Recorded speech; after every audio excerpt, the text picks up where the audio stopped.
Hello friends, welcome to Lakshmi logic.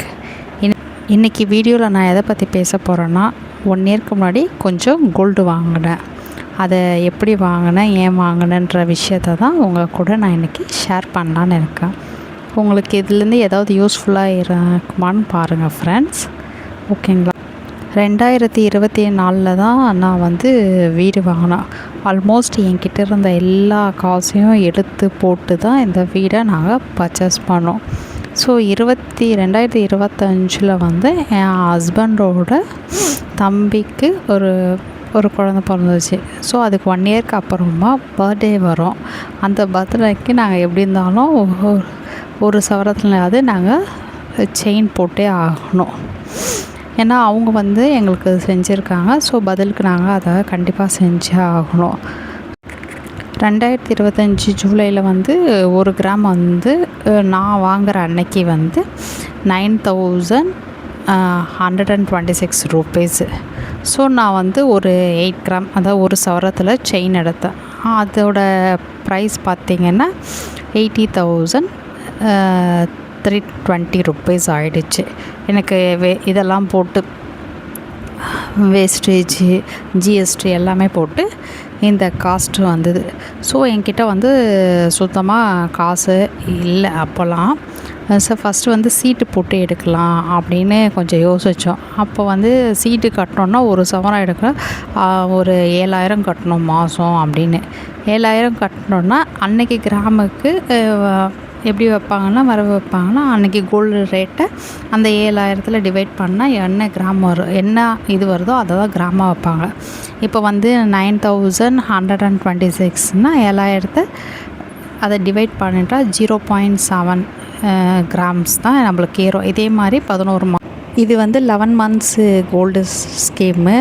நம்ம ஒவ்வொரு மாதமும் 10ஆம் தேதி எவ்வளோ கட்டுறோம், அந்த 10ஆம் தேதி போய் பே பண்ணணும். அன்றைக்கி என்ன கோல்டு ரேட்டோ அதை 7,000 டிவைட் பண்ணால் என்ன வருதோ அதுதான் கிராமாக கணக்கு வைப்பாங்க. ஃபைனலாக நம்ம நகை எடுக்கும்போது நம்மளுக்கு வேஸ்டேஜ் எதுவும் போட மாட்டாங்க. ஆனால் கண்டிப்பாக ஜிஎஸ்டி போடுவாங்க. ஸோ நிறைய பேர் நிறைய நியூஸ்லலாம் பார்க்கும்போது இந்த இயர் எண்டுக்குள்ளே, அதாவது டிசம்பருக்குள்ளே 11,000லாம் ஜுவல்ஸ் போயிடும் அப்படிலாம் சொல்லிக்கிட்டே இருந்தாங்களா. ஸோ ஐயோ, அப்போ பார்த்தா ரொம்ப கிராம் எங்களுக்கு கம்மியாக வரா மாதிரியே இருந்தது. கால்குலேட் பண்ணி பார்த்தா சரி இப்போவே நம்ம ஏதாவது ஒன்று எடுத்து வச்சிடலாம் அப்படின்னு டிசைட் பண்ணிவிட்டு என்ன பண்ணோன்னா, கோல்டு லோன் போயிடலாம் அப்படின்னு சொல்லிட்டு வீட்டில் என்னோடய பேங்கிள்ஸ் இருந்தது. அது ஒரு 2 சவரம் அதை எடுத்துகிட்டு போயிட்டு பேங்க்கில் கொடுத்து லோன் எடுத்தோம்.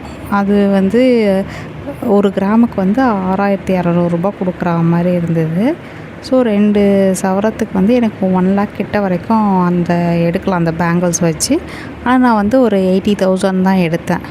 அதுக்கு இன்ட்ரெஸ்ட் பார்த்திங்கன்னா 8.95%. ஸோ அந்த லோன் எடுத்துகிட்டு நான் அந்த 80,000 வாங்கிட்டு இந்த ஜுவல்ஸை வாங்கிட்டோம். இப்போ லோனு ப்ளஸ் அதோட இன்ட்ரெஸ்ட் பார்த்திங்கன்னா 1 இயருக்கு 87,120 ரூபா. ஒரு அப்ராக்சிமேட்டாக தான் போட்டோம். ஏன்னா நான் நடுவில் கொஞ்சம் பே பண்ணிட்டேன். அதனால் எனக்கு கரெக்டான இது தெரில. ஆனால் இன்ட்ரெஸ்ட்டோடு போட்டு இவ்வளோ தான் 1 இயர் கழித்து நம்ம கட்டுற மாதிரி இருக்கும் அமௌண்ட்டு. 1 இயரில் நம்ம இவ்வளோ கட்டுற மாதிரி இருக்கும். நடுவில் பே பண்ணதால் எனக்கு கம்மியாகிடுச்சு அமௌண்ட்டெல்லாம். ஓகேங்களா? இப்போ இதே வருஷத்தில் நான் அந்த பர்த்டேக்காக போய் நான் கோல்டு எடுத்திருந்தேன்னா, இப்போது 1 கிராம் எவ்வளோ வருதுன்னா, இந்த டேட்டில் இன்றைக்கி டேட்டில் 13,560 ரூபா ஆகுது. ஸோ ஒரு 8 கிராம் செயின் நான் எடுத்துகிட்டு இருந்தேன்னா 1,08,480 ரூபா வரும். ப்ளஸ் அதுக்கு ஒரு 10%. ஒரு செயினுக்கெலாம் மினிமம் 7% தான் இது இருக்கும். 6 to 7% தான். 5லேருந்து ஒரு 8% தான் வேஸ்டேஜ் இருக்கும். ப்ளஸ் ஜிஎஸ்டின்னு சொல்லிட்டு ஒரு 3% போட்டுருவாங்க. ஸோ நான் மொத்தமாக சேர்த்து 10%ன்னு போட்டுட்டேன். போட்டால் ஒரு 10,840 ரூபா. டோட்டலாக உங்களுக்கு எவ்வளோ வரும்னா, இப்போது ஒரு நியூவாக போய் நம்ம ஒரு செயின் எடுத்தோன்னா 1,19,328 நான் அன்றைக்கே எடுத்து அந்த செயினை வச்சிட்டதால் எனக்கு வந்து எவ்வளோ இதில் பெனிஃபிட் ஆச்சுன்னா ஒரு 32,168 இது வந்து ஒரு அப்ராக்சிமேட்டாக ஒரு 30,000 வச்சுக்கலாம், இல்லை 32,000 அவ்வளோதான். இது கரெக்டான எக்ஸாக்ட் கணக்கு கிடையாது, ஒரு அப்ராக்சிமேட்டாக போட்டேன். இதில் கொஞ்சம் கூட குறையும், ஆனால் ஒரு 30,000 வரைக்கும் எனக்கு இதில் லாபம்தான் இருக்குது. நாங்கள் அந்த ஜுவல்ஸையும் கடனையும் கொஞ்சம் கொஞ்சமாக அடைச்சிட்டோம். ஆல்மோஸ்ட் பாதி அடைச்சிட்டோம், இன்னும் பாதி தான் இருக்குது. ஸோ உங்களுக்கு இந்த மாதிரி ஏதாவது ஜுவல்ஸ் எடுக்கணும் ஐடியா இருக்குது அப்போவும் அப்படின்னா நீங்கள் வந்து இந்த மாதிரி ஜுவல்லை அடகு வச்சு எடுக்கலாம். இப்போ கூட கொஞ்சம் நியூஸ் வந்துக்கிட்டே இருக்குது, இன்னும் இந்த இயர் எண்டுக்குள்ளே எப்படியாவது கோல்டு ரேட்டு கம்மியாகும், ஒரு 11,000 வரப்போகுது அப்படின்னு சொன்னாங்க.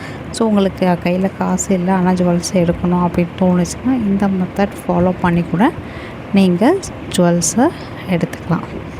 சரி, ஓகே ஃப்ரெண்ட்ஸ், தேங்க்யூ ஃப்ரெண்ட்ஸ்.